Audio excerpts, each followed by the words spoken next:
So I'm going to go through a quick tutorial of how to change out the battery in the tire pressure monitoring system on a BMW R1200RT. Now this tire pressure monitoring system may be used in some other BMW models, but I've only got the RT, so that's what we're going to go through. So the first thing you need to do is actually remove the unit from the bike, and there's a lot of other videos on how to remove a tire from the rim. It's actually a lot of work doing it by hand. But I was able to go ahead and get that off there. This is actually the sending unit for the tire pressure monitoring system for the front wheel. I've already done the back wheel. The difference between the back wheel and the front wheel, at least on my RT, is that the back wheel, this is the actual valve stem will come out of here, and so you remove this unit by unscrewing unscrewing the valve stem from the outside of the wheel. This unit from the front wheel has a Torx bolt, maybe like a T40. T35, T40, something around that range, that goes right in through here and attaches it into the front wheel. So let's go ahead and remove, let's get started on this. First thing you need to do is you need to remove, right in here is where the battery is. So I've just got a small screwdriver. I'm going to start in the center and just kind of start to remove this epoxy. Because the battery's right here in the center, there's really no electronics you're going to run into. There are some electronics over here. I did not find any electronics over here on the rear unit, but found some over here. So I'm just going to focus mainly on on where the battery is. There are a couple of battery terminals that I'll need to uncover a little bit, but let's go ahead and dig into it.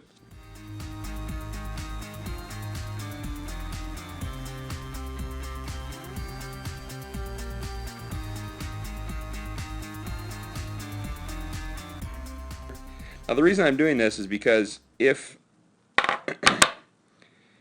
you have the money to go ahead and buy replacements, I'm holding about $150, $180 here in my hands. The battery itself I picked up at Radio Shack. It's a CR2032 battery I picked up at Radio Shack for $5. I actually bought a pack of 3 because I didn't know if each unit needed 2 batteries. Turns out each unit only needs 1 battery, but I don't want to go back to Radio Shack and I've already opened the pack. So I'm going to be left with an extra battery somewhere. So the next thing you want to do, I don't know if you can see right here, there's a little battery terminal. I guess it's holding I think this is the positive side of the battery. You need to get underneath that and then pry it back a little bit. I might not have the right tool here. I might need to go grab a razor blade or a razor knife. I am back with a knife. So let me just put that right under this edge here and see if I can just get it pried up.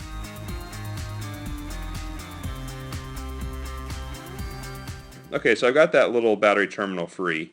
Next thing I need to do is pry the battery out. Now there's actually the same kind of riveted on terminal underneath. So it is a little bit tricky, but just get a corner of the battery. Now it's good to note that the terminals go opposite directions. So the one on top comes this direction, the one on the bottom goes that direction. So it actually works really well to pry from the opposite side of this battery terminal, because it'll give you some access underneath there to be able to break the bottom connection free.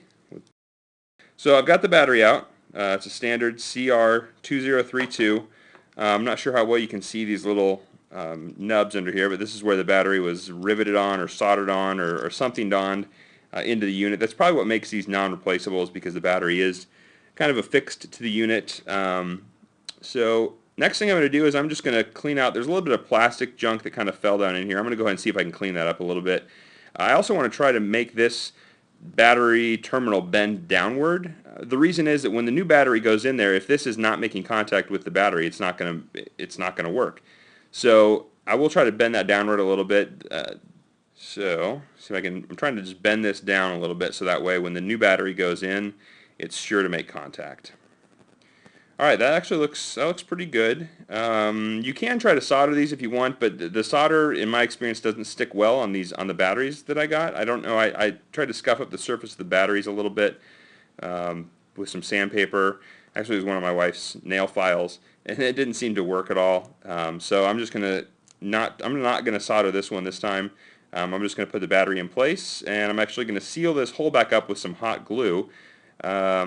To actually make sure I get a little better hot glue adhesion, I'm going to scuff up these other areas right here, just so that way the hot glue has a little more area to kind of stick and grab to.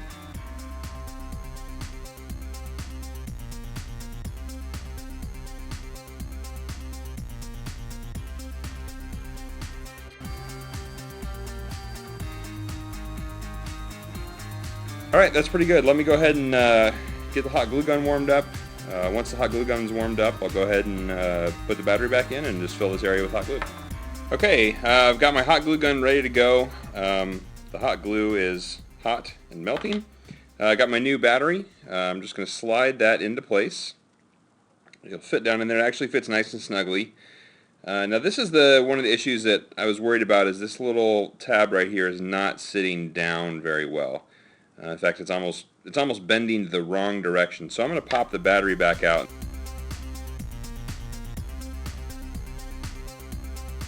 Okay, there we go. It looks like it's fitting a little better. Looks like some pretty good battery connection back in here. I can't think of another way to test this out to make sure that the unit actually has power, other than reassembling the whole thing, putting it back in the motorcycle, and going for a ride. So that's basically what I'm going to do. But it looks like there's a little bit of connection here. While I'm putting the hot glue in, I'm actually just going to hold this down to the battery surface a little bit, just to make sure that, number one, no hot glue gets in behind there, and number two, just hopefully the hot glue will just help hold that in a little bit better. So let's go ahead and commence with the hot glue.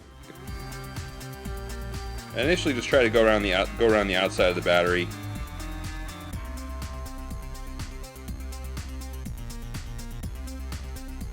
And then actually take the tip of the hot glue gun and just kind of move it through all the hot glue, just to kind of smooth that edge out.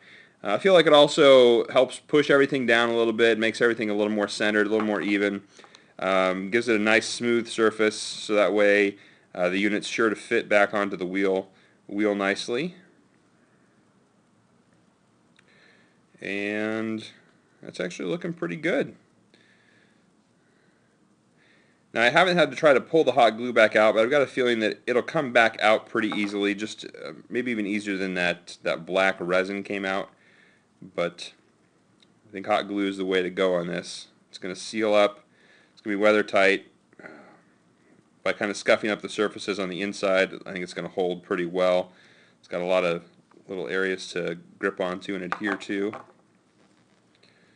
So looks like the next thing to do is just put this guy back on the motorcycle, put on some gear, and just go for a quick ride and see how it works.